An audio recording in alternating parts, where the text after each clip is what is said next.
When he says it, he means it, and you don't get to bend it and twist it to what you want. To reach the lost Israelites, the message has to go to everybody, and then the whomsoever wills will come. The ones who he draws will come. By the way, knowledge meaning what? Having a relationship with the truth. Oh, you learned, and you got tons of information, but have you come into a relationship with truth?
Manny will take care of that.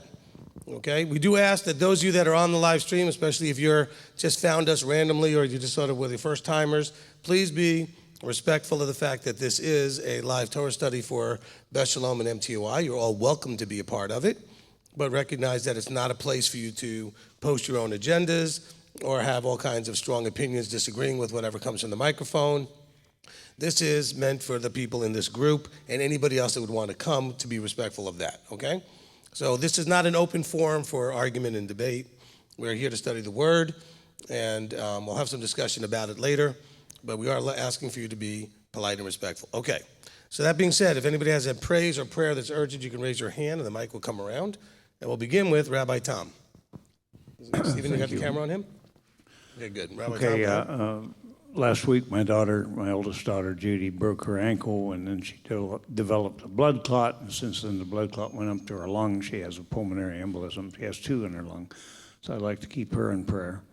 And also, I'd like to keep the mother of my number 6 great-granddaughter in prayer. She completed her rehab program, and I pray that the program, I'd like to ask the congregation to pray that the program will be successful for her and she can turn her life around. Amen. Because I have a really soft spot in my heart for her. And also, sort of a praise report. Our neighbors moved out. Oh. And there's a vacancy next door. So, 2 bedrooms. Let David know and we'll see what we can put. Maybe we put somebody in there. Maybe we can put someone in there. Awesome. Fantastic. So if anybody wants some fantastic neighbors, the Mitchells are fantastic neighbors. There's apparently a vacancy. Okay, Owen. Okay, Frederick, what? There we go. All right, thank you. Shalom, everyone. Just pray for the Torah study and for us that we will be prepared and we will be our minds and our hearts open to receive the word that comes from the Father through Rabbi. I think a lot of our problems and the situations that we have will probably disappear if we would listen and do. And so I just want us to pray for us and for the people in the live stream as well, that all of us will get it and will in this walk. So. Okay, I hadn't asked for an opening prayer, but that was a good one. So I appreciate that. We may not need one by the time we get there because you already did a good job. Okay, Sarah Beth? Yes, I just wanted to ask for prayer. A coworker had a heart attack while driving this week, and his family could use prayers mourning his loss. Okay. We certainly can do that. Mr. Rick Barry. Yes. Thank you. Praise report for great travel on my way down here, and prayer request and looking for a home to move to. And also prayer request for Kevin Shutt. They're looking for a nursing home to find for him where he can continue in rehab, and they're having a difficult time with that. So if we can keep that in prayer, I'd appreciate it. Amen. If your phones are not turned off, it would be a good time to make sure to turn them off. I'll double check mine, but I think it's off. It is. Okay, next. Okay, Craig? We had an ultrasound today and had a pretty clear shot and are going to have another boy. Yay! There we go. That's what Isaac needs. Another boy in there. There we go. Awesome. All right, anybody else? Christina? There's just a lot of unspoken that's going on in my life. My life is finally starting to settle, but if you ever know what a snow globe looks like when it's shook up, that's what it looks like, and it's kind of starting to settle. That's where I'm at right now, and I'm just trying to wait for it to finally just calm down, and I'm learning patience. But I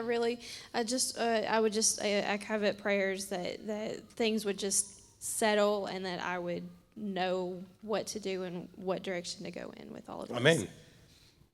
Amen. No problem. Appreciate that. Who's next? All right, bring it over to Manny. Manny, you got any over there? Okay.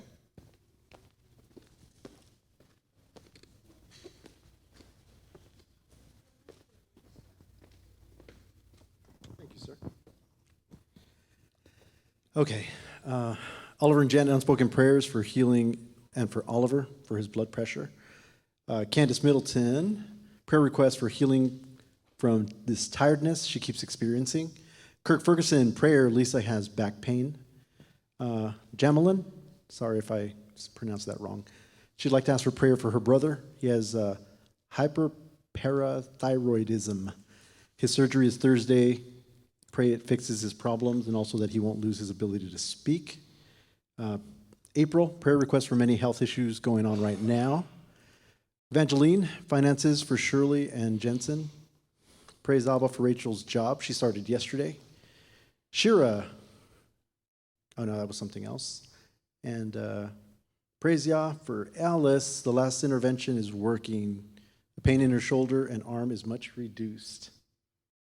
And prayer from Kitty for her uncle whose best friend drowned yesterday. And that's all I have.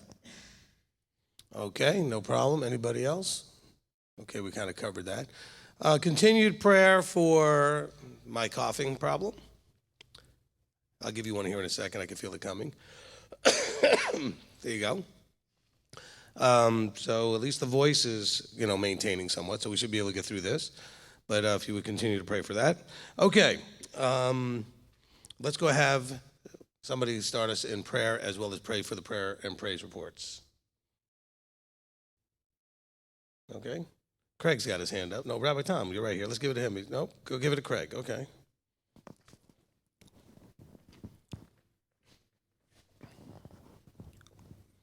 So Vita Malkano, Father, can we come before you? We just ask that you grant us the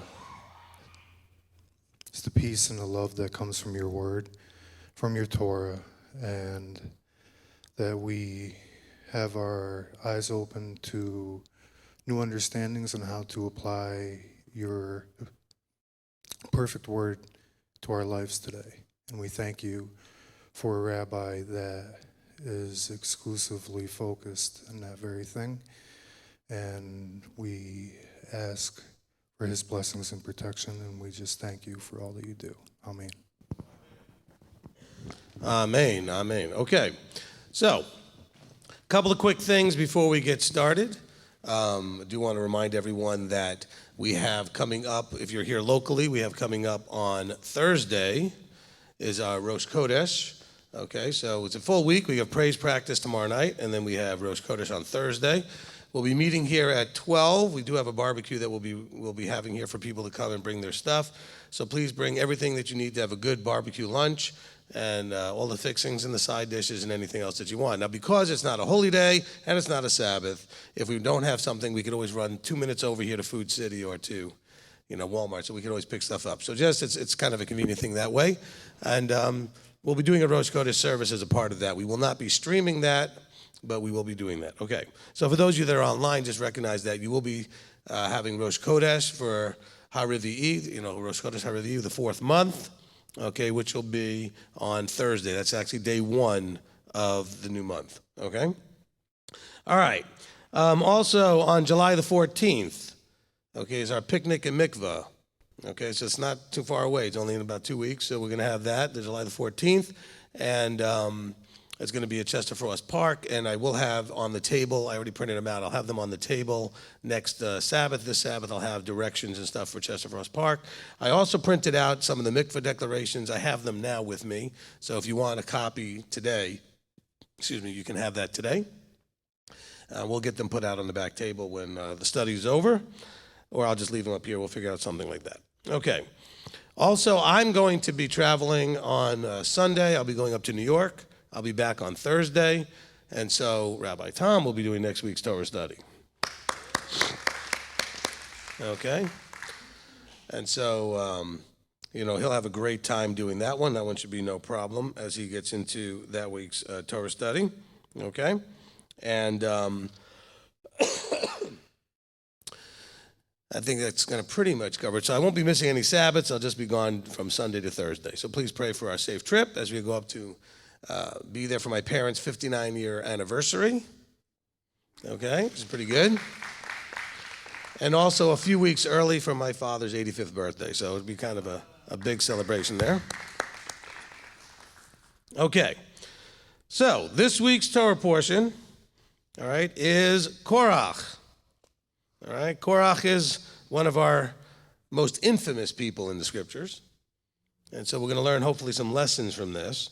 So we're going to read. We have 6 people that are going to come up and read. We have 6 readings for today. What I recommend for you that are out there watching and those of you that are here, I would like you to be encouraged to take notes, to note down, any comments or questions about any of the verses that we're covering, and then we'll be discussing this after doing the readings. This is going to cover chapters 16, 17, and 18. Okay, 16, 17, and 18. All right? And so there's a lot going to be going on in here. Not much of it very good necessarily, but a lot going on. But the main thing I want us to do is make sure as we're listening to the readings that we're listening for anything in there that helps us see ourselves, anything we can apply to ourselves and we can learn from in their examples. Remember, Paul tells us, and I think he nailed it perfectly when he said these things are all written as examples for us so that we can be learning from them, that these are the successes that people have had and the failures. And we can learn from those that have been successful in walking this out and those that have failed as we look to ourselves to see in our walk, are we walking more like those that failed or more like those that succeeded? And then making the necessary adjustments. So it's really a powerful lesson that can be learned. Okay, so that being said, what we're going to do is I'm going to bring up one reader at a time. I'll say a blessing over each reader. I do have the big print scriptures up here. You can still bring your own if you want to read out of that, no problem. I'll say a brief blessing over each reader, and I'll tell you what verses you're reading to, starting and going to, okay? And I think that should cover it. We'll begin with Mr. Nate Taylor. Come up, Nate. All right. We'll do this without the mic stand. He who blessed our fathers, Abraham, Isaac, and Jacob, may he bless Nate who's come up to honor Yahweh in the Torah. May the set apart one bless him and his family and send blessing and prosperity on all the works of his hands. Amen. Okay, Nate's going to read the first 17 verses of chapter 16.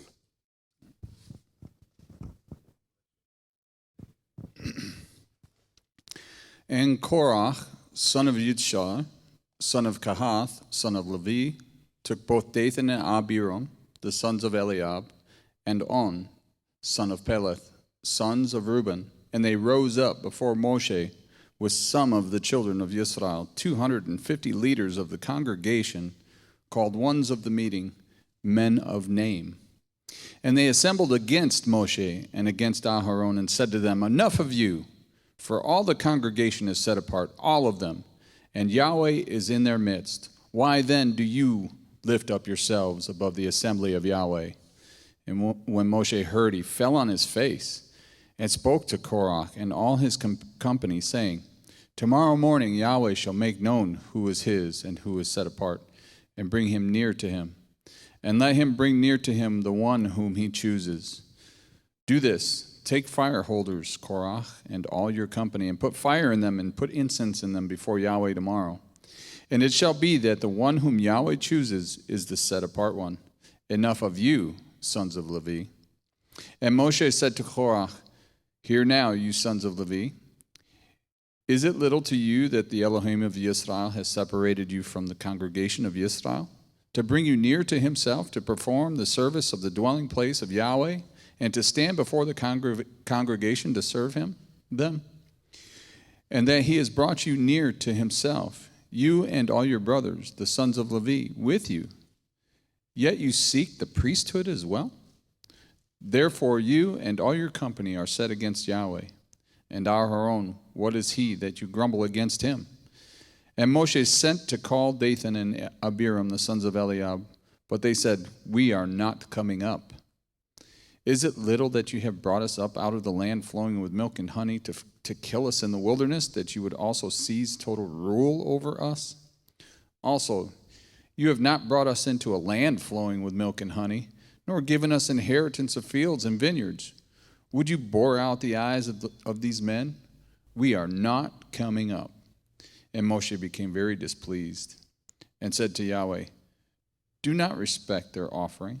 I have not taken one donkey from them, nor have have I done harm to any of them? Then Moshe said to Korach, tomorrow, you and all your company shall be there before Yahweh, you and they and Aharon. And take each one his fire holder, and you shall put incense in it. And let each one bring his fire holder before Yahweh. 250 fire holders, and you and Aharon, each one with his fire holder. Amen. Amen. Okay, next up, Sarah Beth. He who blessed our fathers, Abraham, Isaac, and Jacob, may he bless Sarah Beth, who's come up to honor Yahweh in the Torah. May the set apart one bless her and her family and send blessing and prosperity in all the works of her hands. Amen. Okay, Sarah Beth's going to take us now from verse 18 to verse 33. And for the new people who just walked in, we already have all the readers we need.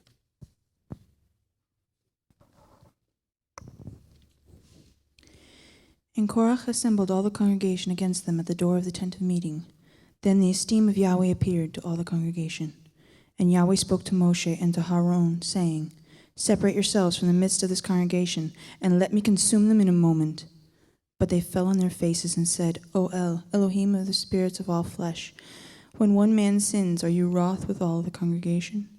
And Yahweh spoke to Moshe, saying, Speak to the congregation, saying, Move away from around the tents of Korach, Dathan, and Aviram.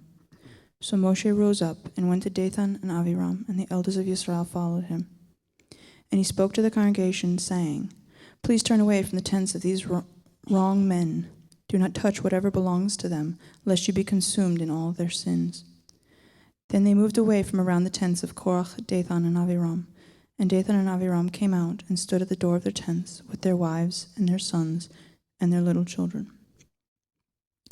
And Moshe said, By this you know that Yahweh has sent me to do all these works, that they were not from my own heart.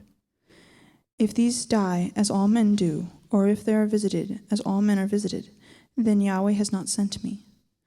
But if Yahweh creates what is unheard of, and the earth opens its mouth and swallows them up, with all that belongs to them, and they go down alive into the grave, then you shall know that these men have scorned Yahweh.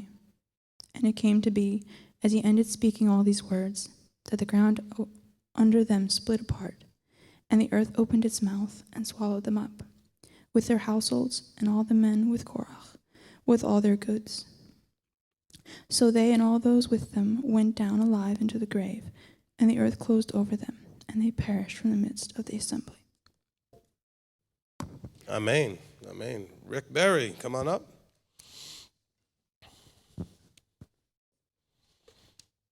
He who blessed our fathers, Abraham, Isaac, and Jacob, may he bless. Excuse me, let me start again. He who blessed our fathers, Abraham, Isaac, and Jacob, may he bless Rick, who's come up down to Yahweh in the Torah. May the set apart one bless him and his family and send blessing and prosperity in all the works of his hands. Amen. Okay, Rick's going to take us from verse 34 to the end of chapter 16. And all Yisrael were round about them, fled at their cry, for they said, Lest the earth swallow us up. And a fire came out from Yahweh and consumed the 250 men who were offering incense.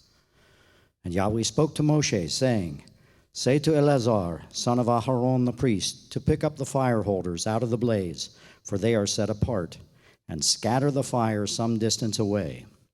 The fire holders of these men who sinned against their own lives, let them be made into beaten plates as a covering for the slaughter place. Because they brought them before Yahweh, therefore they are set apart, and let them become a sign to the children of Israel. And Eleazar the priest took the bronze fire holders, which those who were burned up had brought, and they were beaten out as a covering on the slaughter place, a remembrance to the children of Israel, that no stranger who is not of the seed of Aharon should come near to offer incense before Yahweh, and not be like Korah and his company, as Yahweh had said to him through Moshe. But all the congregation of the children of Israel grumbled against Moshe and against Aharon on the next day, saying, You have killed the people of Yahweh. And it came to be when the congregation assembled against Moshe and against Aharon, that they turned toward the tent of appointment, and see, the cloud covered it, and the esteem of Yahweh appeared. And Moshe and Aharon came before the tent of appointment. And Yahweh spoke to Moshe, saying, Arise from amidst this congregation, and let me consume them in a moment. And they fell on their faces. So Moshe said to Aharon, Take the fire holder and put fire in it from the slaughter place, and lay incense on, and go, hurry to the congregation, and make atonement for them, for wrath has gone out from Yahweh. The plague has begun.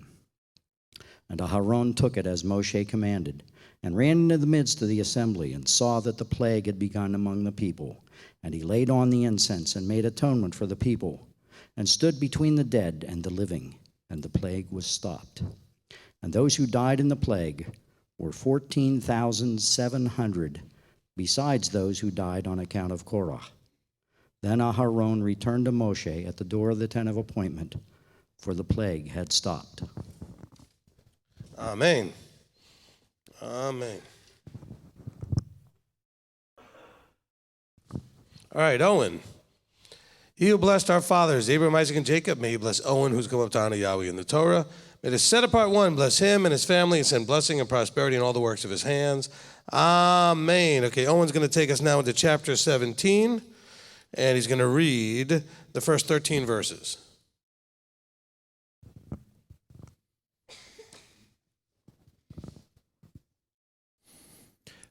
And Yahweh spoke to Moshe, saying, Speak to the children of Israel, and take for them a rod from each father's house, all their leaders according to their fathers' houses, 12 rods. Write each one's name on his rod, and write Aharon's name on the rod of Levi, for there is one rod for the head of each father's house. You shall then place them in the tent of appointment before the witness, where I meet with you. And it shall be that the rod of the man whom I chose buds, and I shall rid myself of the grumblings of the children of Israel, which they grumble against you. And Moshe spoke to the children of Israel, and all their leaders gave him a rod each, for each leader according to their fathers' houses, 12 rods. And the rod of Aharon was among their rods. So Moshe placed the rods before Yahweh in the tent of the witness. And it came to be on the next day that Moshe went into the tent of the witness and saw that the rod of Aharon of the house of Levi had budded and brought forth buds and blossomed and bore ripe almonds. And Moshe brought out all the rods from before Yahweh to all the children of Israel, and they looked, and each man took his rod. And Yahweh said to Moshe, Bring Aharon's rod back before the witness, to be kept as a sign against the rebels, so that you put an end to their grumbling against me, lest they die. And Moshe did as Yahweh had commanded him, so he did. And the children of Israel spoke to Moshe, saying, See, we shall die, we shall perish, we shall all perish. Anyone who comes near the dwelling place of Yahweh dies. Shall we be consumed to die? Amen. All right. Tommy?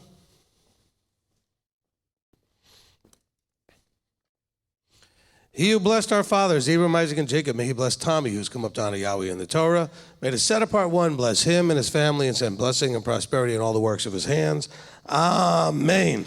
All right, Tommy's going to take us into chapter 18 and read the first 15 verses.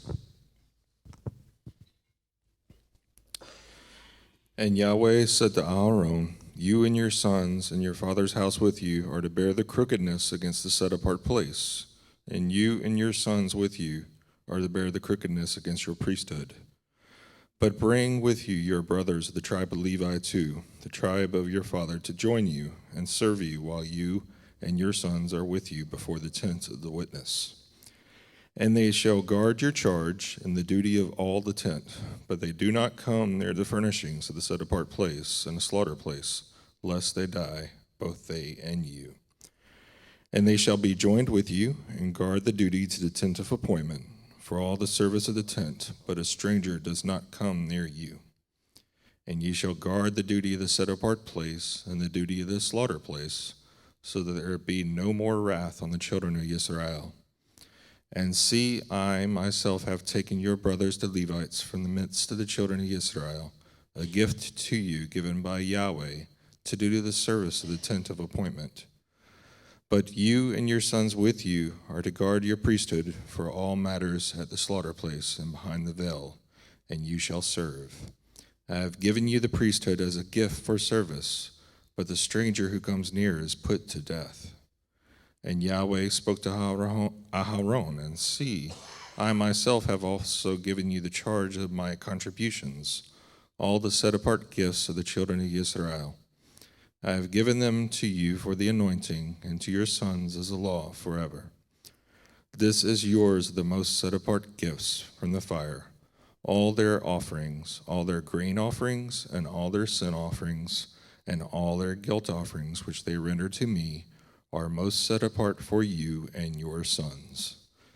Eat it in the most set apart place. Every male eats it. It is set apart to you. This also is yours, the contribution of their gift, with all the wave offerings of the children of Israel.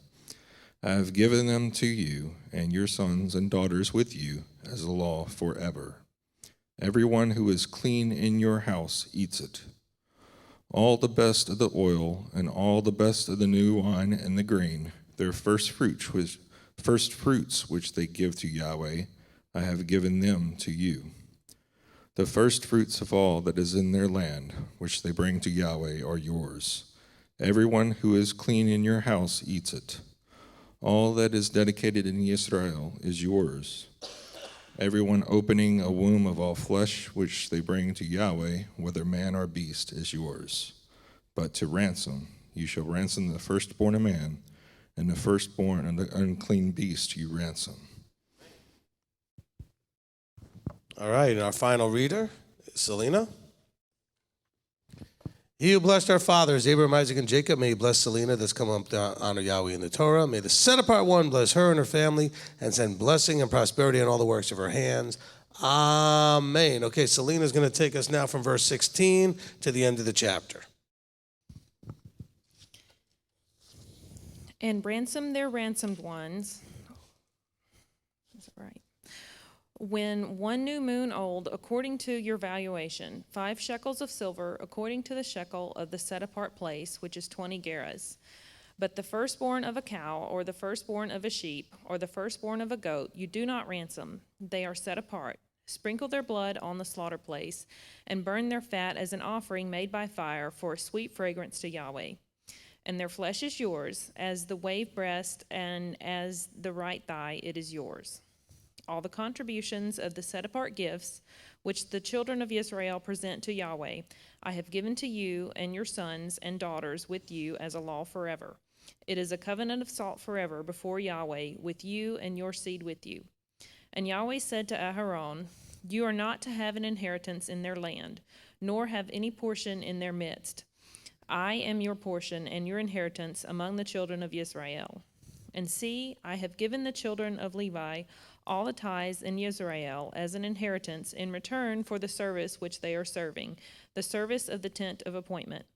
And let the children of Israel no more come near the tent of appointment, lest they bear sin and die.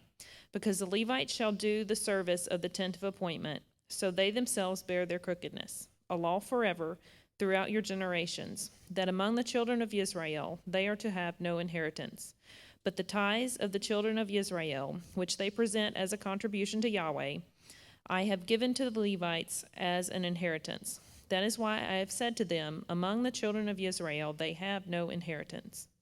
And Yahweh spoke to Moshe, saying, speak to the Levites and say to them, when you take from the children of Israel the tithes, which I have given you from them as your inheritance, then you shall present a contribution of it to Yahweh, a tenth of the tithe.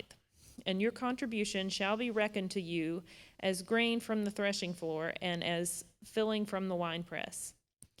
Thus you also present a contribution unto Yahweh from all your tithes which you receive from the children of Israel. And you shall give from it the contribution to Yahweh to Aharon the priest.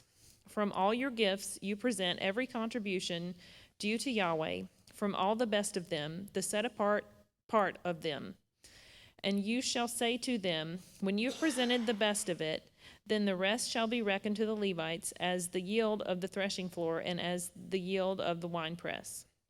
And you shall eat it in any place, you and your households, for it is your reward for your service in the tent of appointment.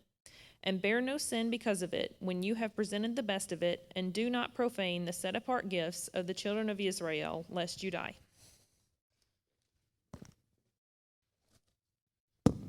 Amen. Amen. Actually, let me get the stand.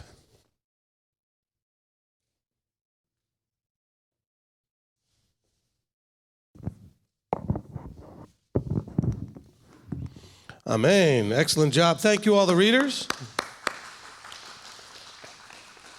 Let me recite the closing blessing. Baruch atah Yahweh Eloheinu melech haolam asher natan lanu Torat emet v'chayei olam natah b'tochenu. Baruch atah Yahweh noten haTorah. Amen.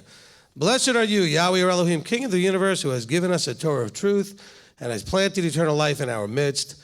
Blessed are you, Yahweh, giver of the Torah. Amen. Amen. All right. Give me 1 second to reset the table here.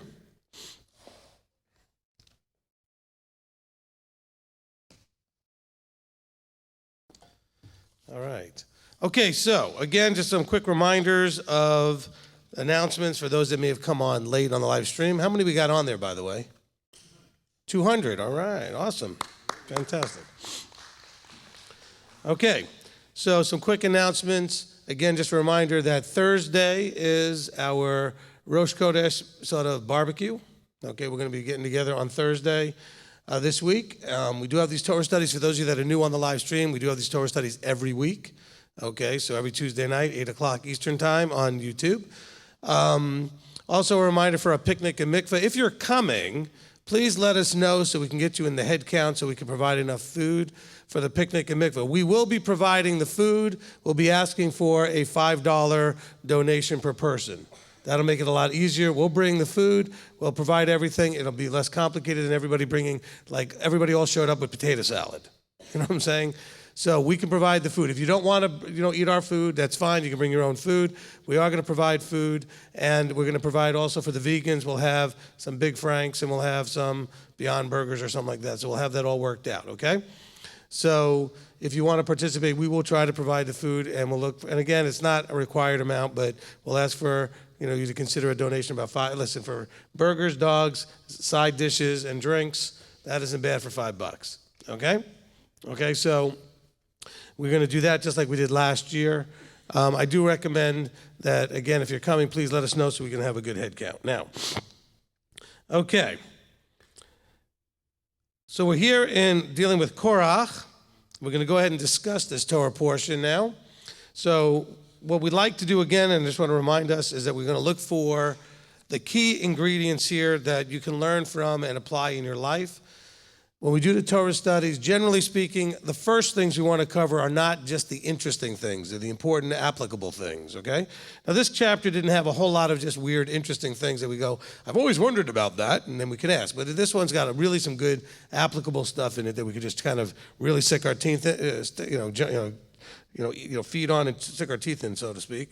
Let's try to deal with it somewhat chronologically, so we'll try to deal with chapter 16 first. We'll need somebody to go around with the mic. So, Nate, you want to grab the mic? Frederick's got it, okay? All right, and we'll have people on live stream as well as here to ask questions, make comments, etc. All right, now, for those of you on live stream, if you're new, if I say anything as a response to anything that you adamantly disagree with, adamantly disagreeing in the chat is not the place for that necessarily. Contacting us directly is the place for that, because it could be that we're wrong, but also could be that you're wrong. And you don't want to just go out there, and I'll explain why during the Torah study here, why you don't want to just jump out there and put yourself in a position of teacher, unless you really are one. And if you are one, then you should be able to point to the teaching you did on the subject so that we can go look at your teaching. It's only fair. Okay. So, Sarah Beth, go ahead and get us started. Just a comment, I'm sure you were going to cover it, but to look at ourselves, what's not enough for us, and humble ourselves before we become Korach. Amen. Okay, so let's remember that Korach and his group had a job to do what? What was Korach and his guy's job? Okay, their job was not to touch, not to look at, but to carry the holy items. And he didn't think that was good enough, a job for him to have. Okay?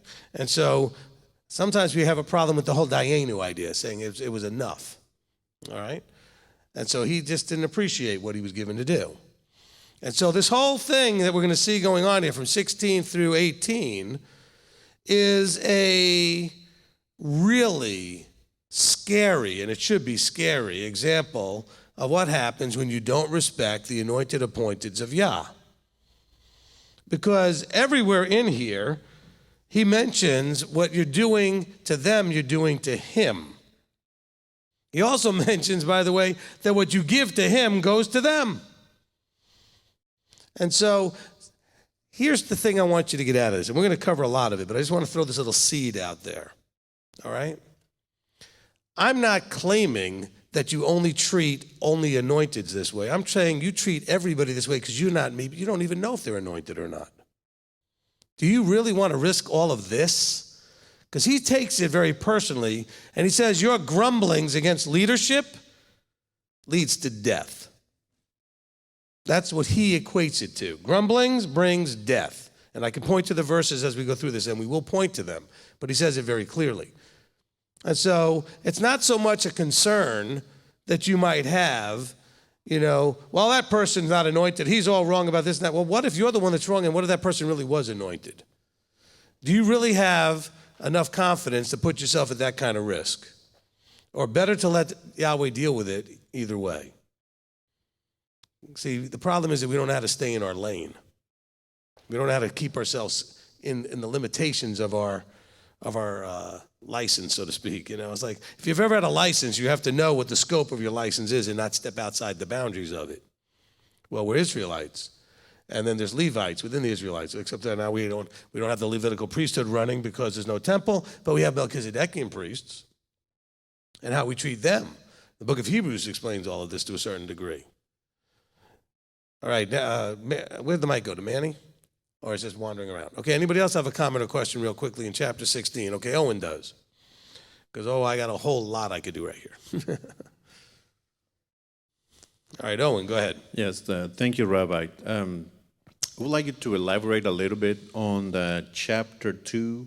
At the very end, is a men of name. Verse 2. Verse 2, yes. In regards to the people that were the complainers. So these people were not just the average Joes, so to speak. Right. And so this is something that you could easily get caught up in. Great point to bring this out. By the way, so in verse 2, he says, we need to know that these people were not just the average, run-of-the-mill people. These are people of name. Of course, if you know the teaching I've done called No Other Name, you understand that the name is not about the actual name. The name is about reputation. The name is about authority. So these are men that had authority, men that had a reputation among the people. And they were rebelling. You know what that meant? A lot of people were likely to be influenced by these men. And their words carried a lot of weight. And that's really important that we know. So thank you for pointing out, Owen. It starts right at the beginning. Yahweh wants us to know it's not just Korach and Dathan and Aviram. No, it's 250 men of reputation and leadership, of authority, people that people followed, people that people trusted, people that had a huge influence. And that's why this was done and dealt with in such a strong way, because otherwise these people would have influenced the people. Okay, but I know that you don't like to hear this, and I know that everybody thinks it's very self-serving, and in a way it is. After all, a lot of people are always throwing stuff at the leadership, and they're attacking the leadership. And quite frankly, it doesn't bother me, for me. I get concerned for you, because you're potentially putting yourself in this position. If I'm an anointed appointed, and I'm not here to claim anything, I'm not standing up saying you all need to whatever, but you should be concerned, anybody in leadership, if they've been put there by him, then you're attacking him. That's what's going on here. This is what happened when Miriam and Aaron went up against Moses. Yahweh was like, why are you attacking me? Well, I put him there. So here the same thing. Why are you going up against Aaron? I put him there. And so that's very important that we understand. But we can easily, to apply this today, we can easily be influenced by men of name.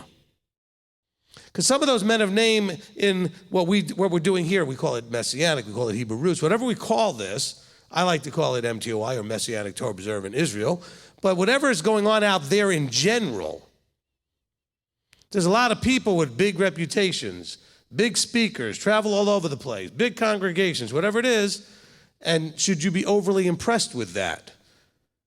Or should you just be listening to what's being said and make sure that you're interpreting it correctly? Because just because they have a big name or a big reputation doesn't mean that that automatically makes them right. And you got to be really careful the level of influence you allow them to have. And now, if you discover and decide that somebody is anointed and appointed and you decide to come under that covering and under that authority, then they should have a tremendous amount of influence. But recognize that the burden of understanding is on you. If these men had been allowed to keep going, the congregation then would have been guilty of their choices. This actually saved the burden off the people by taking these 250 out. And he burned them. Okay, he swallowed up the other ones, but he burned them.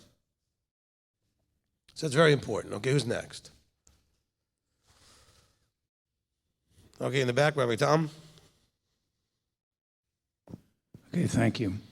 One of the things that impressed me was that when, after Korach came on like gangbusters, Moshe's first reaction was to fall on his face. He went to prayer. And then he got to the heart of the matter in verse 11. He says, you know, you're not attacking me or Aaron. He says, you and all your company are set against Yahweh. And I think we have to realize that a lot of people who they don't just leave, but they have to attack others very viciously. They have some underlying, very deep spiritual problems. They're really against Yahweh. The problem is not really with the leadership. It's with the word. And then later, but the people, I don't think the people really understood this, because after Korah, and I'm going to get a little ahead of myself here, after Korah and his company were destroyed, the people came to Moshe and said, you have killed the people of Yahweh. Yep. So they just didn't get it. And that's a problem we face today. People just don't get what's going on sometimes. Amen. Amen. So let me kind of cover a couple of things that, based on what Rabbi Tom just said. Number one, you may guess, why do you think Moses fell on his face? To plead for the people. Okay. I'm going to give you another reason. He fell on his face before he lost his temper. Why do I think that? Well, because it starts off where the children with Dathan and Korach and all of them, they said to Moses what? Enough of you. And then what did Moses say in verse 3? He goes, no, enough of you. They were getting a little back and forth. And so we have this kind of thing going on, enough of you. Okay, when they assembled against Moses and against Aaron, and they said to him, enough of you, then what do we see with Moses at the end of verse, let's see. Verse 3 says, enough of you for all the congregation set apart, all of them in Yahweh, etc. Moses falls on his face, tomorrow this. And then he says at the end of verse 7, he goes, enough of you, you sons of Levi. Moses is trying to get his temper in check. Now, I think he's also pleading with Yah on behalf of these guys and on behalf of the assembly not to be influenced by these guys. But I think that Moses is worried, as he was many times, that he's going to pop his cork. Because they said, enough of you. And he came back with another enough of you in verse 7. Okay? Or verse 7. So, I mean, he had it. Anybody been in leadership, trust me, you get to that point often. When you deal with the people that will not trust Yah and will not trust what he's doing through you. And they don't. They all know better. They're all smarter. They all have the right way. Because here's the problem. I'm going to kind of get to it. You want me to hear the problem? The problem is this. You ready? Are you guilty of this? Enough of you, because we're all set apart and we all have the Ruach and we're all being taught by the Ruach. We don't need a leader. We don't need a teacher. Who are you? Anybody own that t-shirt? Be careful. We today still fall into this problem. Enough of you. A lot of people that left this congregation left saying exactly that. Enough of him. He thinks he's this, he thinks he's that. I don't think anything. What you got to worry about is what he thinks about what I'm doing. Don't worry about what I think about what I'm doing. You should be concerned about whether or not he thinks something about what I'm doing, or whoever the leader, teacher is, whatever. Since I'm the one up here at the moment, we'll talk about me. But that's really the problem. And trust me, I've gotten to the point where I've been in my house and I've looked at my wife and said, you know what, who needs this? I don't. And I can promise you, we have people that have come here, spent time, followed me around enough to say, I am so glad I do not have your job. Because it looks all glamorous. Oh, you're in front of the microphone and you're on YouTube and you're a YouTuber and you're all famous now and everything. And man, you just kind of get up there for a few minutes on Saturday and really, you're welcome to come and spend a week with me and see what it is that you think you know what you're talking about. This job is brutal. Oh no, it's awesome too. It's got all that good stuff that you think it does, but it is really hard. Because it's not hard to do, like the things are challenging to do. It's hard to deal with all the people stuff. And what we're seeing is nothing's changed. Moses had to deal with it too. They're all like, enough of you. We're all set apart. We're all children of Israel. What makes you so special? Everything and nothing. What makes me special is I'm special to do this job.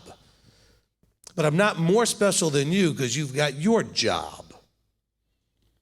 But in this job, I'm special. Why? Because I have a gift and talent to do this job. When I need my plumbing fixed, there's one or two of you out there that have that special. And I'm appreciative of that because I can't do that. And some of you are special at really being good listeners. And some of you are special at being really good. I mean, we're all special at something. But why do you want somebody else's special thing? Why are you jealous? Why are you seeking after? And some of you, though, it's a rebellion against authority. That's what's going on here as well. They were both jealous and rebelling against authority. Wow. Okay? Because look in verse 8 through 11, Moses says, hear you sons of Levites, is it little that you Elohim of Israel has separated you from the congregation to bring near to himself to perform the service. He says, but you seek the priesthood as well. So it's not enough that you've been selected to have a task. It's not enough for you guys, let's put it in your proper terms for today. It's not enough he's opened your eyes and your ears and given you a congregation to go to, whatever. But you seek the priesthood also? You want somebody else's job? Because some of you online right now are going to be all tempted to want to chat in and straighten me out and tell me all this other stuff. You know what? I have no interest in what you have to say until you get out, go ahead and step up, put it into a teaching so everybody else can criticize you just like you want to criticize me. Oh, this guy's wrong and this guy's that. Really? Well, what's your credentials? Why are you in my Torah study if you're so smart? Do you understand what I'm saying? I'm not trying to mock anybody. I'm not trying, but those that are going to be out there attacking, you know what? The trolls, and some of you are watching this right now, you're trolls. You wait for somebody to post something so you can attack it. Just so you can show everybody how smart you are and how dumb they are. And you know what's really dumb? Is people listen to the trolls. And they're impressed by the trolls. That's really dumb. Don't be a troll. If you disagree with what I'm teaching, then don't listen to me. If you've got something better to say, put it out in a teaching. Let me have a shot at criticizing you. I don't have a problem with you criticizing me. Give me a shot at yours. Don't just throw rocks from the cheap seats. Put yourself on camera. If you don't agree with me, that's fine. That's not the same as disagreeing with me and then publicly attacking. You want to make a public attack? Fine. Put your teaching out for scrutiny. Put yourself in this same seat so people can throw rocks at you too and tell you what an idiot you are. I get called an idiot all the time. No problem. But that's the whole thing. So let's remember, because this is what this is all about. Okay? By the way, it's really funny because, well, then I'm just going to jump in here. In verse 12, he says, they say, we're not coming up. Okay? He says, we're not coming up. And then verse 18, it says, so each one took his thing and they went up. Well, so much for not coming up. Okay? In verse 15, it says, Moses went to Yahweh and said, don't respect their offering. Don't respect their offering. Because they're disrespecting you.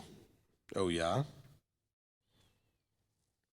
But so much for them not coming up. And then verse 30, it says, if Yahweh creates what is unheard of and the earth opens its mouth and swallows them up, okay? He says, you shall know that these men have scorned Yah. Ooh. Their treating of Moses and Aaron, Yahweh perceives as doing it to him. This is why Egypt had to be destroyed, because Pharaoh threatened to kill Moses. Right? The last thing he said to Moses was, if I see your face again, I am going to kill you. And Yah said, kill me, huh? Because after all, that man represents me. Well, we'll see about that. So this is very important. We can fall easily into traps. And by the way, this is happening all over the internet, all over Facebook, all over YouTube. Everybody thinks that they're so anointed and appointed, self-anointed, self-appointed. Hey, we're all going to sit around and just recognize that we're all set apart. We all have the Ruach, and we don't need anybody to lead anything. Why didn't he do that with Israel when they took him out of Egypt? You all came to Sinai. Okay, so maybe they need leadership to get to Sinai. Now you're at Sinai. You all received the commandments. Go out on your own, and all individually, you're all set apart. We're not designed for that. He's designed this thing to need leadership. We don't like it. Who cares what you like? I'm not saying that from my point of view. He does not care whether you like it or not. He knows what you need. He knows what's good for you. But I don't like it. Sorry, I'm sorry you don't like it. It's irrelevant. I know you don't like when I talk that way, but you need to hear it. What you want and the me, I stuff is not relevant to him. He doesn't care your opinion. He's going to do what he's going to do because he's right. And guess what? Most of the time, you're not. It's just the way he designed it.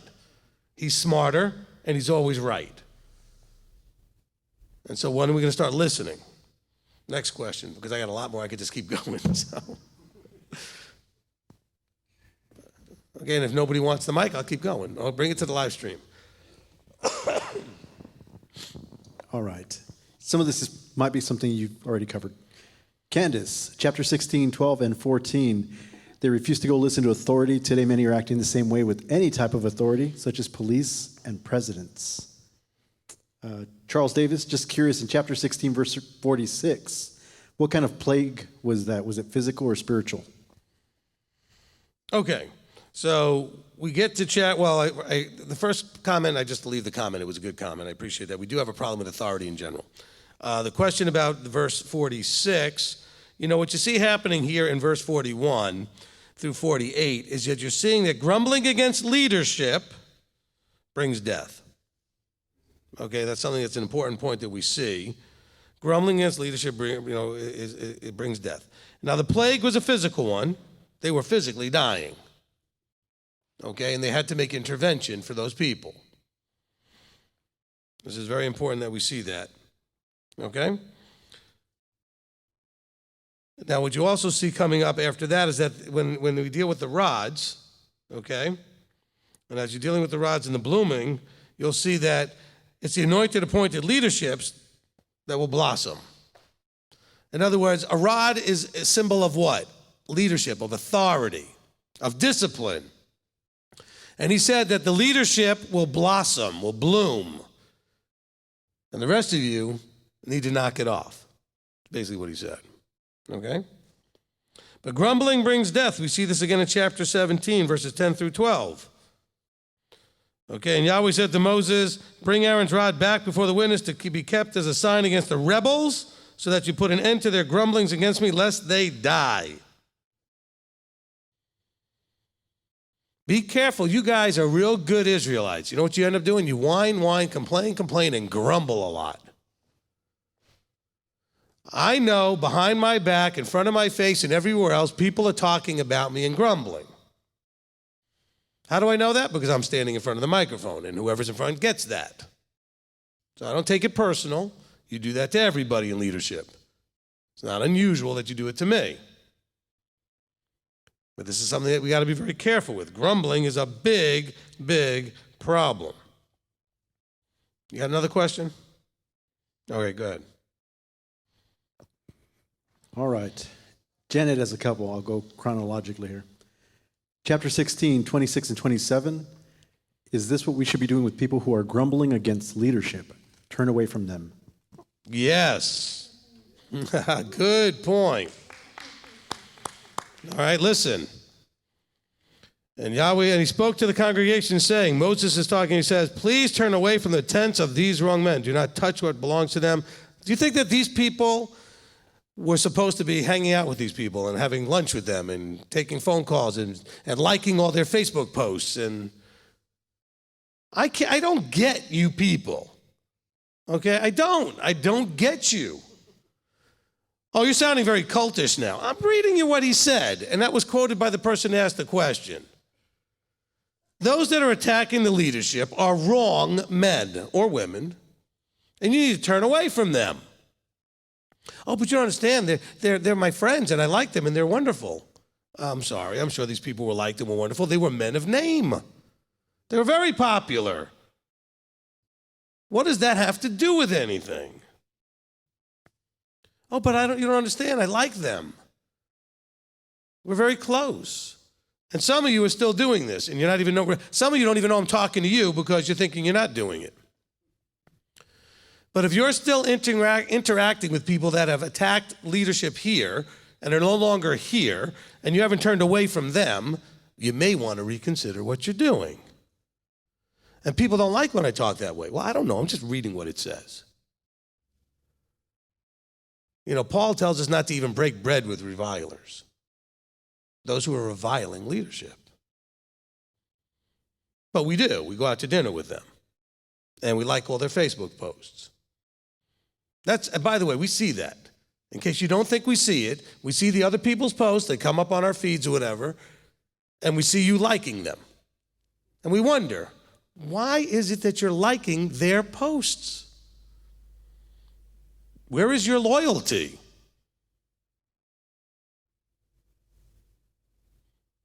You know, I don't know. I don't have words, okay? But thank you for pointing out, Janet. Next point.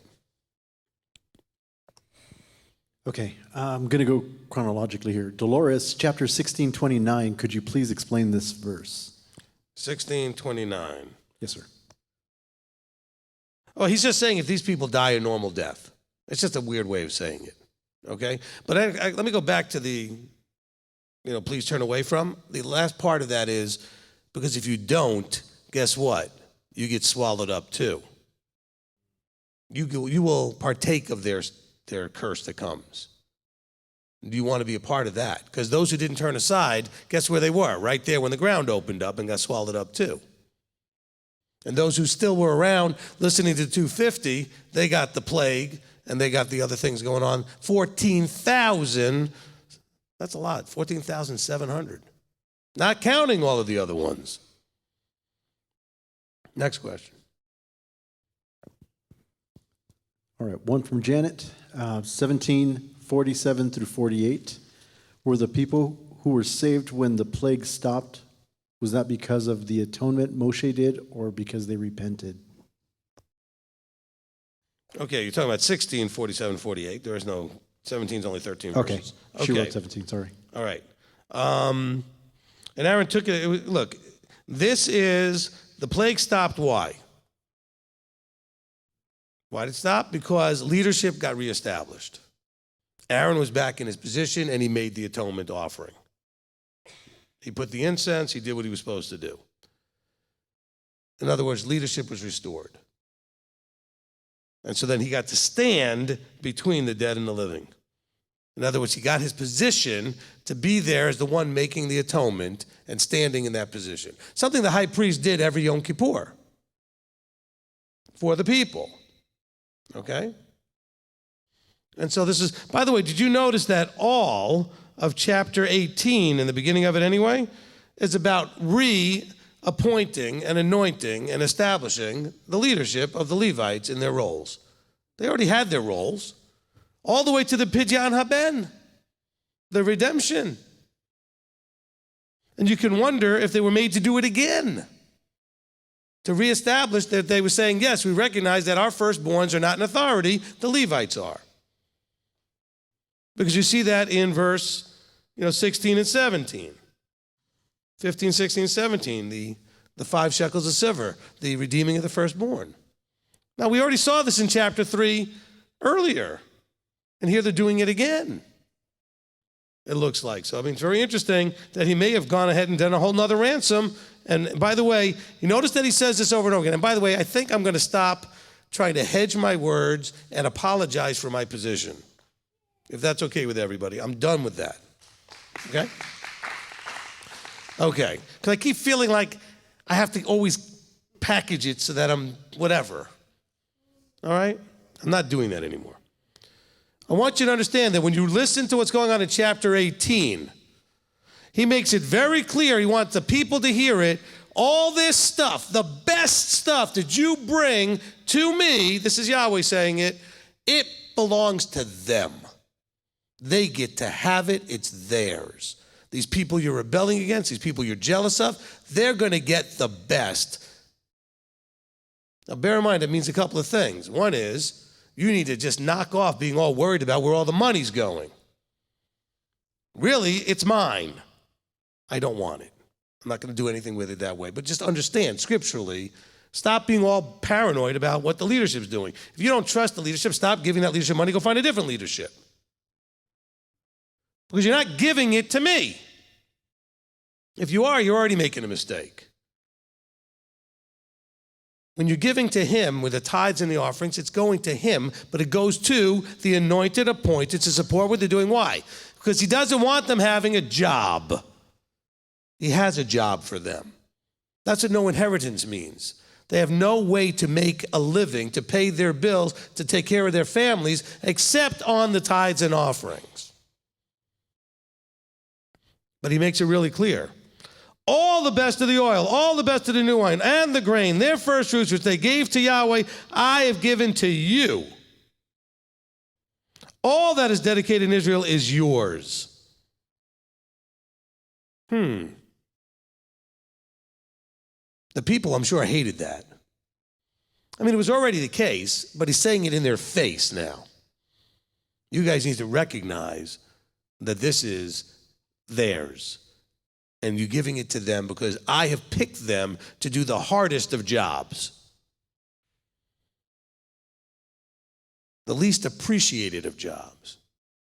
And so they deserve the best. And no, you're not going to see me changing from a t-shirt and or the dressy casual stuff that I wear into $1,000 suits and all that nonsense. And no, I have a salary and I'm not going to just take every penny and figure out a way to spend it on me. Because I am anointed and appointed to feed the body as best that can be done and provide the body with what needs to be done. And that's where the funds go to. But I want you to recognize I could do whatever I want with it. And if you don't recognize that, then you're not reading the scripture right. For all those people that get all whacked out and listen to other people claiming I'm doing this or I'm doing that, or any leaders doing this or doing that, so what? They could if they wanted to. Where does it say in Scripture that they have to spend it back on you? Where does it say that anywhere? It says it goes to the Levite, period. That's it. It's his to do what he wants. It says, by the way, not only that, it says to be eaten by everyone who is clean in your house eats it. In other words, it's to feed that household, to take care of. And so I don't know any other way to kind of approach that, but you need to be hearing this. Okay, next question. If I might, Rabbi, Okay, Nate. I had a thought when Aharon went and did what Moshe told him to do. Aharon was in a position, if anybody, to question Moshe's authority to lead. I mean, they could even take it almost that they were equal. Well, they already had. It went badly. It went badly. But as soon as Moshe told him what to do, Aharon did exactly what he told him to do and submitted to that authority. Amen. And then the rest of the congregation was blessed by that. Amen. Which, by the way, shows you that the Melchizedekian is superior to the Levitical, which the book of Hebrews is trying to make a point of anyway. All right? Which is why the prophet that you see when there was a prophet coming, the prophet is operating more out of the Melchizedekian. The prophet had authority over kings. The prophet had authority over everybody because he was operating in the Melchizedekian. Okay, that's what Moses' role was. All right, next question. Pete had a question. He wanted to know, could the seed of this descent have come from the 10 spies who were also considered leaders? And isn't this an example of unchecked Lashon Hara? I'll say yes to both of those. Okay, to a certain degree, absolutely both of those. By the way, I just noticed that in the bottom of my notes here, just one last thing about that whole tithe thing. In the last verse of chapter 18, well, not the last, verse 21, he says, this is the purpose of tithing. And see, I've given the children of Levi all the tithes of Israel as an inheritance, in other words, it belongs to them, in return for their service, which they are serving, the servants that attend a meeting. So if you ever wonder what the purpose of tithing is, it's to be their inheritance. I don't know about you, but are you planning on the inheritance that you have or your retirement and everything else to spend that on a bunch of everybody else's or on yourself? So what a blessing that ministries choose to take the tithes and offerings above what they need and put it into the feeding of the flock. They don't have to be doing that. They should, because it's the right thing to do.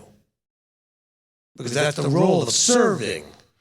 See, I don't need to put it into temple stuff and equipment and repairing stuff that might go and need repair and all of the animals and the slaughterings and everything else. I don't need to do all of that. So we do things differently. We do internet stuff and YouTube stuff. And we have other programs that we put together that cost money to do things. But just remember, it says very clearly, I've given this, all the tithes of Israel as an inheritance. Okay, go. Next question. Richard asks on chapter 18, verse 19. There it is. When we get there, what is the covenant of salt? That was in my notes. Good job. Okay? So when we talk about the covenant teaching, Rich, I don't know if you've heard the teaching in the series we're on. We've done 45 parts, I think. Okay, 45. And in the ancient Near East, this is something that I've taught before, and I'll mention it again now, and we do it at weddings on a regular basis. In the ancient Near East, there was a tradition that when peoples would come together, that's why this is understood very clearly in the book of Numbers by everybody who's here, even though it might not be understood by us today, because they were doing this back then. That say you and I would come together to make a contract, some sort of covenant between us. It may have been to share a well. You know, I'm going to live here, you're going to live there, and there's a well that we might share. Or some other thing where we'd have an agreement between us. And each one of us would bring us a bag of salt. And what we would do is I would share some of mine into your pouch, and you would share some of yours into mine, with the understanding that unless we could separate the salt, which would be impossible, the covenant to stand. The covenant will stand. You can see how powerful this would be as a wedding thing. Bride and groom bring salt. I always tell them, no fair bringing different colored salt. Because nowadays you can color it, dye it, whatever you want to do. Okay? But they bring the same salt in two separate pouches. They usually get some sort of a beautiful little vase or something that's glass they could pour them both into. And they mix them together. Shake it up a little bit. And the idea being, if you guys want a divorce, separate the salt first. No problem getting a divorce, but make sure you take your salt with you. You can't do it, you can't go. Because it's supposed to show the permanence. You know, salt is also, you know, one of those things that's thought of as being an everlasting thing, and it doesn't lose its flavor and all this other stuff. And, you know, It's a preservative. It preserves things. So this is where we talk about the idea of having a covenant of salt with Yahweh. Okay, in verse 19. It is a covenant of salt forever before Yahweh. This is why by tradition, when we do Kiddush and Motzi, okay, not communion, but Kiddush and Motzi, and we have bread and we have wine, a tradition that goes all the way back, by the way, to Melchizedek and Avram. The tradition, modern day tradition, is to have a salt shaker there as well, and to put a little bit of salt on your bread, because it's to remind you that we have a covenant of salt with our Creator. And so we usually have that with ours. Okay? Now, hopefully that answered the question. Okay, next question. And I'm looking that way for those on YouTube because that's where Manny's sitting. Kathleen would like to know, what was the time frame between chapters 16 and 18? 27 years. I don't know. It doesn't really make it clear how long there was between them. That's a good question, I guess, but I wouldn't know. It looks like it wasn't very long at all. It looked like it happened, then very quickly these things are happening and things get reestablished. Okay, Jonathan Thompson, chapter 17, 5 through 8. Rabbi, is there any connection with the budding rods, with the phrase, by their fruits you shall know? I mean, there's probably a connection with that. I mean, you're seeing something actually manifest to show that this demonstrates who is who. Excuse me. Okay.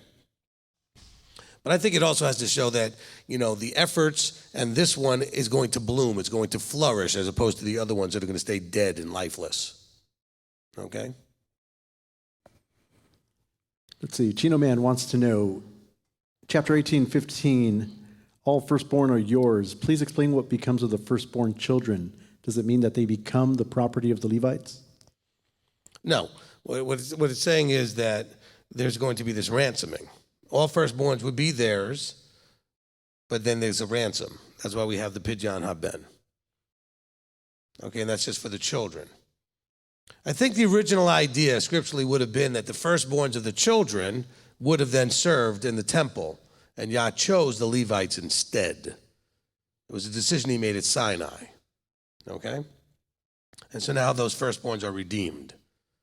Redeemed meaning they're paid for and bought back, so they're no longer obligated. Okay? Bonnie would like to know, the saying, spare the rod, spoil the child, is that really referring to what we see with Korach and the later appointing of leadership symbolized by the blossoming rods or scepters? I don't think so. I don't think that's really, I mean, I think there's other things going on there, but I don't know that has to do with, you know, spare the rod, spoil the child type of thing. Look, you're seeing some very strong evidence that when you don't do what you're supposed to do and you attack, listen, these things are all about your relationship with Yahweh.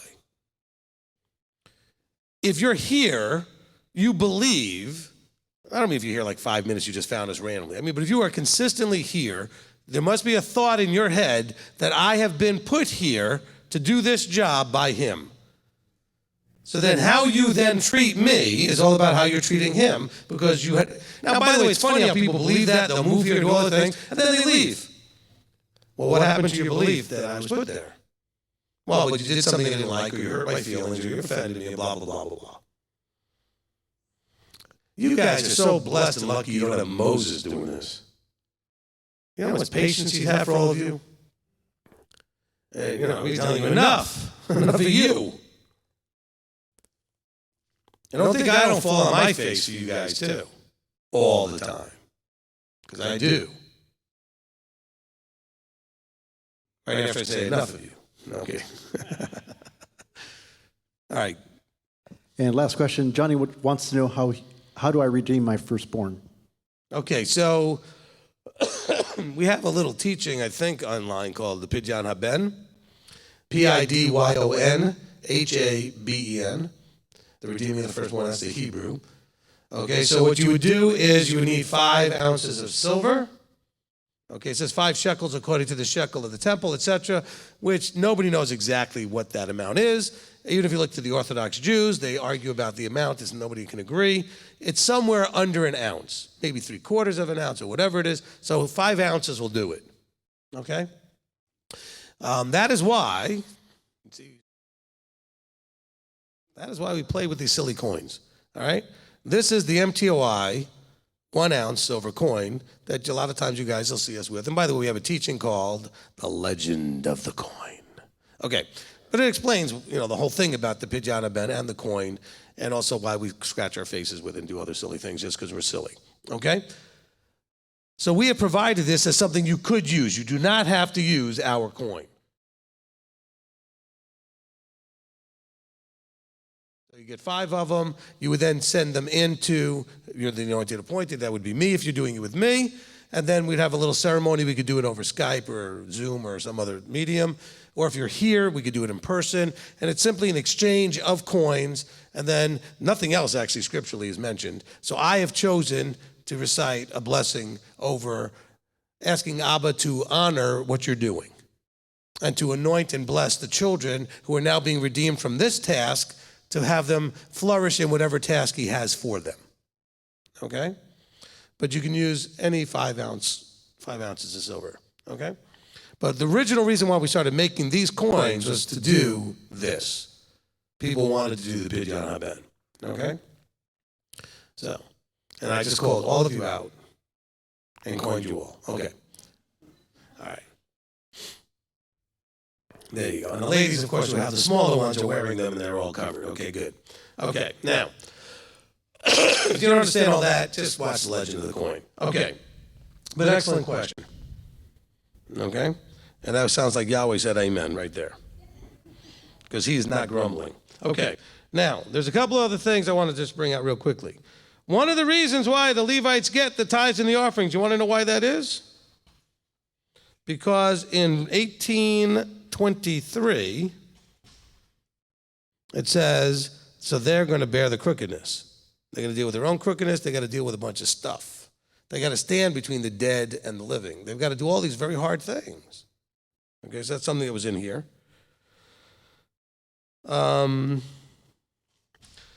I wrote in my notes, challenges with knowing what is of Yah and what is of men.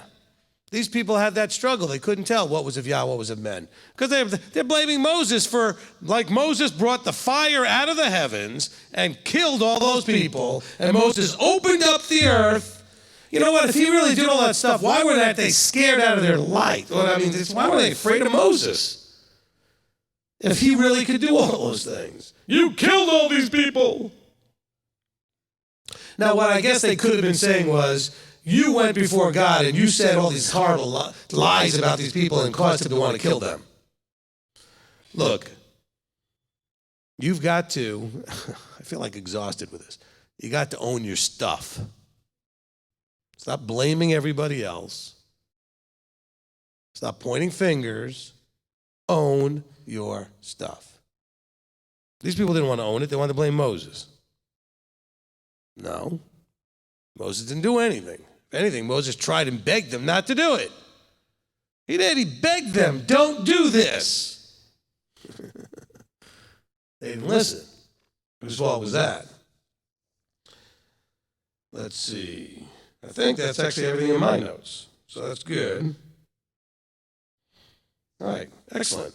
Okay, so we're actually going to end a little bit early here then. It's only about 9:30 almost, so that's very good. And so it's wonderful. I really appreciate all of you being here online. How many did we end up with? 217. Excellent. So, tell all your friends. They're all welcome to come next week. I promise you. No, I can't promise you. Okay, I was going to promise you I won't tirade next week. I'm sure I will.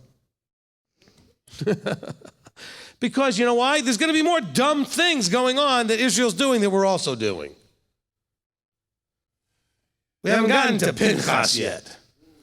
We haven't gotten to some of the other things that are still going on and the dumb stuff going on here in the wilderness. Because they're Israelites, and so are you. And guess what? We are really hard-headed and stubborn and self-sovereign and just don't want to recognize authority. And there are lots of teachings and teachers out there adamantly against everything I'm saying because they don't want to accept what the Scripture says. I know why. They've been burned over and over by leadership, and they've been abused and neglected and all this other stuff. And some of you have left it, people have left here because they feel I'm doing that. Well, you know what? You've got to be careful of what you're expecting. Some of you are expecting a bunch of whole warm, fuzzy whatevers that I'm not going to give you that. Not because I'm mean. That's just not my personality. So if you came for all of that, we had one guy came here, thought we were going to be best friends, and when it didn't happen in a month, he left. Sorry, I got one already, and I only have one. That's all I need. Okay? And it's nothing personal. I'm not mean or anything. Okay? If you know anything about personalities, I'm a type A. I'm red if you do the color thing. I've got a task to do. I'm going to do that with all my focus and energy, and I don't have a lot of time for all that other stuff.